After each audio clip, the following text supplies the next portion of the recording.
समझना होगा कि इस दुनिया में जो दुख है वो पहले ही बहुत ज़्यादा है, दुखी लोग बहुत ज़्यादा हैं। तो अब इस दुनिया को और दुखी लोगों की ज़रूरत नहीं है। तो अगर आपके आसपास में कोई दुखी हो भी रहा है, अब यही लोगों की गड़बड़ है। लोगों को कईयों को ये प्रॉब्लम होती है कि यहाँ पे इंडिया में इतनी सारी प्रॉब्लम्स हो रही है, फिर भी आप हंसते क्यों रहते हो। मुझे कई लोग जो मिलते हैं ना पार्टीज़ में, कहते हैं यार आप इतनी पॉजिटिव बातें करते हो, इतना जो नेगेटिव हो रहा है उसका क्या। मैंने कहा अगर मैं बैठ के रोने लग जाऊँगा तो क्या वो सारी प्रॉब्लम सॉल्व हो जाएंगी। लगाओ दिमाग कि अगर मैं भी दुखी हो जाऊँगा तो क्या लोगों का दुख कम हो जाएगा या बढ़ेगा और बढ़ जाएगा। मैं क्या कर रहा हूँ, मैं खुश हूँ, मुझे कोई शर्म नहीं आती है बोलने में। लोगों को ये भी बोलने में डर लगता है कि कहीं किसी की नज़र ना लग जाए। नहीं, मैं खुश हूँ। ऐसा नहीं है मेरी लाइफ में प्रॉब्लम्स नहीं है, बहुत है, अनलिमिटेड प्रॉब्लम है। जो जितने ज़्यादा काम करेगा उसकी लाइफ में उतनी ज़्यादा प्रॉब्लम्स भी होंगी, ये समझ लेना। जो जितने ज़्यादा काम करेगा, और मैंने कुछ भी छोड़ा नहीं है, मैं कोई पहाड़ पे नहीं बैठा हूँ, ये भी कर रहा हूँ वो भी कर रहा हूँ, पता नहीं क्या क्या कर रहा हूँ। तो जितना ज़्यादा करेंगे उतनी ज़्यादा प्रॉब्लम्स होंगी, लेकिन उन प्रॉब्लम्स की वजह से मैं दुखी क्यों हूँ।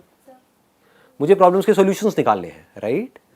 मेरे दुखी होने से क्या प्रॉब्लम्स के सोल्यूशंस निकल जाएंगे? नहीं। अगर मैं खुश हूँ और कितनी भी प्रॉब्लम्स आ जाए तो मैं सोल्यूशन निकाल लूँगा।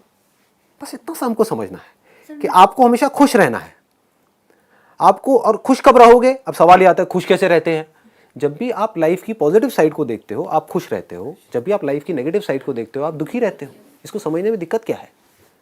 लोगों को अगर आप देखोगे, उनका जो एटीट्यूड है, बारिश ज़्यादा हो जाए तो दुखी, कम हो जाए तो दुखी, धूप ज़्यादा पड़ रही है, गर्मी बहुत है, गर्मी बहुत है, गर्मी बहुत है, अब ठंड बहुत है, ठंड बहुत है, ठंड बहुत है, गर्मी क्यों नहीं पड़ रही, ठंड क्यों नहीं पड़ रही। समझ रहे हो? बस यही उलझे पड़े हैं, इसके आगे उनकी सोच जाती ही नहीं है। तो अब आपको रुक करके अपने आप से सवाल पूछना है, और ये लोग कहीं बाहर नहीं है, आपके घर में है, आपके आसपास में है। तो अब आपको रुक करके अपने आप से सवाल पूछना है, क्या मुझे भी ऐसे बनना है? If the answer is yes तो चलते रहो जैसे चल रहे हो। If the answer is no तो इमीडिएटली अपनी थॉट प्रोसेस को चेंज करो। जो हो रहा है हो रहा है, गर्मी ज्यादा पड़ रही है, पड़ रही है।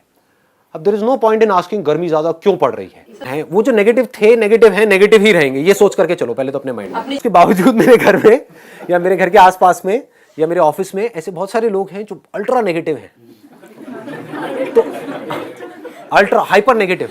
तो अब ऐसे में क्या करता हूं मैं वो भी देख करके इंजॉय करता हूं, क्योंकि उनकी गलती नहीं है, उनकी कंडीशनिंग ऐसी हो गई है, कभी कोशिश ही नहीं करी अपनी कंडीशनिंग चेंज करने की, तो वो ऐसे हो गए हैं। तो मैं आराम से बैठ करके उसको एंजॉय कर रहा होता हूँ, मुझे बड़ा मजा आ रहा होता है। उसमें दुखी क्यों होना है? एंजॉय नहीं कर सकते? खुशी कब मिलेगी? जब मैं सही ट्रैक पे चलूंगा। सही ट्रैक क्या है? लाइफ की जो पॉजिटिव सिचुएशंस हैं उसको देखना, ये सही ट्रैक है। हर सिचुएशन की पॉजिटिव साइड को देखना, ये सही ट्रैक है। लोगों की अच्छाई को देखना, ये सही ट्रैक है। हमारी जो प्रॉब्लम्स है उनको अपॉर्चुनिटी की तरह देखना, ये सही ट्रैक है। इन सब से दुखी होना, ये सब गलत ट्रैक है। चॉइस आपके हाथ में है। मैं आपको ये नहीं कह रहा कि आप यही करो, मर्जी आपकी है। आपको ऐसा बनना है ऐसे बन जाओ, आपको ये बेटर लगता है तो, ये ज़्यादा कंफर्टेबल लगता है तो, आपको कुछ और बनना है तो अपनी थिंकिंग को धीरे धीरे धीरे धीरे चेंज करते चले जाओ। कहीं भी कुछ भी गड़बड़ हो अपने अंदर झांक करके देखो कि हाँ इसका मतलब मैंने ना उसके बारे में कुछ गलत सोचा था, इसलिए ऐसा गलत फील हो रहा है।